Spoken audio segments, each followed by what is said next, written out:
مومنوں، اپنے گھروں کے سوا دوسرے لوگوں کے گھروں میں گھر والوں سے اجازت لیے اور ان کو سلام کیے بغیر داخل نہ ہوا کرو، یہ تمہارے حق میں بہتر ہے۔ اور ہم یہ نصیحت اس لیے کرتے ہیں کہ شاید تم یاد رکھو۔ پھر اگر تم گھر میں کسی کو موجود نہ پاؤ تو جب تک تم کو اجازت نہ دی جائے اس میں مت داخل ہو، اور اگر یہ کہا جائے کہ اس وقت لوٹ جاؤ تو لوٹ جایا کرو، یہ تمہارے لیے بڑی پاکیزگی کی بات ہے، اور جو کام تم کرتے ہو اللہ سب جانتا۔ بسم اللہ الرحمن الرحیم۔ أرأيت الذي يكذب بالدين فذلك الذي يدع اليتيم ولا يحض على طعام المسكين فويل للمصلين الذين هم عن صلاتهم ساهون الذين هم يراءون ويمنعون الماعون۔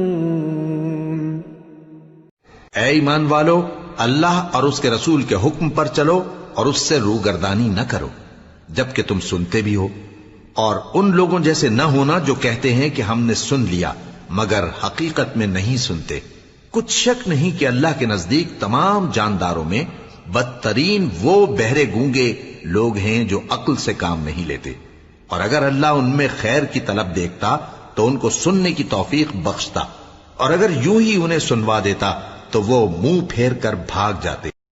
تم پر تمہاری مائیں اور بیٹیاں اور بہنیں اور پھوپھیاں اور خالائیں اور بھتیجیاں اور بھانجیاں اور وہ مائیں جنہوں نے تم کو دودھ پلایا ہو اور رضائی بہنیں اور ساسیں حرام کر دی گئی ہیں، اور جن عورتوں سے تم خلوت کر چکے ہو ان کی لڑکیاں جنہیں تم پرورش کرتے ہو وہ بھی تم پر حرام ہیں۔ ہاں، اگر ان کے ساتھ تم نے خلوت نہ کی ہو تو ان کی لڑکیوں کے ساتھ نکاح کر لینے میں تم پر کچھ گناہ نہیں، اور تمہارے صلبی بیٹوں کی عورتیں بھی اور دو بہنوں کا اکٹھا کرنا بھی حرام ہے، مگر جو ہو چکا سو ہو چکا، بے شک اللہ بخشنے والا ہے، بڑا مہربان ہے۔ جو لوگ پرہیزگار اور برے کاموں سے بے خبر اور ایماندار عورتوں پر بدکاری کی تہمت لگاتے ہیں ان پر دنیا اور آخرت دونوں میں لعنت ہے، اور ان کو سخت عذاب ہوگا، یعنی قیامت کے روز جس دن ان کی زبانیں اور ہاتھ اور پاؤں سب ان کے کاموں کی گواہی دیں گے، اس دن اللہ ان کو ان کے اعمال کا پورا پورا اور ٹھیک ٹھیک بدلہ دے گا، اور ان کو معلوم ہو جائے گا کہ اللہ برحق اور حق کو ظاہر کرنے والا ہے۔ حضرت ابن عباس رضی اللہ تعالیٰ عنہ বলেন, রাসূলুল্লাহ সাল্লাল্লাহু আলাইহি ওয়াসাল্লাম দুই সিজদার মধ্যবর্তী বৈঠকে পড়তেন, আল্লাহুম্মা গফিরলি ওয়ারহামনি ওয়াহদিনি ওয়াআফিনি ওয়ারযুকনি। বিসমিল্লাহির রহমানির রহিম। هو الله الذي لا إله إلا هو عالم الغيب والشهادة هو الرحمن الرحيم هو الله الذي لا إله إلا هو الملك القدوس السلام المؤمن المهيمن العزيز الجبار المتكبر سبحان الله عما يشركون هو الله الخالق البارئ المصور له الأسماء الحسنى يسبح له ما في السماوات والأرض وهو۔ یہ بھی سب ایک جیسے نہیں ہیں۔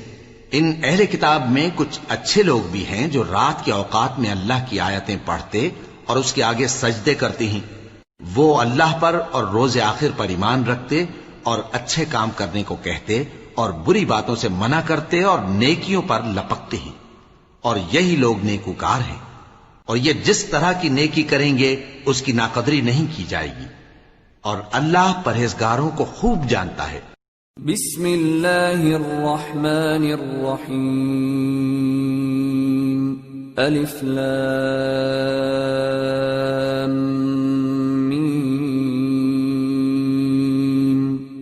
ذلك الكتاب لا ريب فيه هدى للمتقين الذين يؤمنون بالغيب ويقيمون الصلاة ومما اللہ کسی شخص کو اس کی طاقت سے زیادہ کا ذمہ دار نہیں بناتا. اچھے کام کرے گا تو اس کو ان کا فائدہ ملے گا، برے کرے گا تو اسے ان کا نقصان پہنچے گا. اے پروردگار، اگر ہم سے بھول یا چوک ہو گئی ہو تو ہم سے مواخذہ نہ کیجو. اے پروردگار، ہم پر ایسا بوجھ نہ ڈالیو جیسا تو نے ہم سے پہلے لوگوں پر ڈالا تھا. اے پروردگار، جتنا بوجھ اٹھانے کی ہم میں طاقت نہیں اتنا بوجھ ہم پر نہ رکھیو. اور اے پروردگار، ہمارے گناہوں سے درگزر کر اور ہمیں بخش دے اور ہم پر رحم فرما. تو ہی ہمارا مددگار ہے، سو ہم کو کافروں پر غالب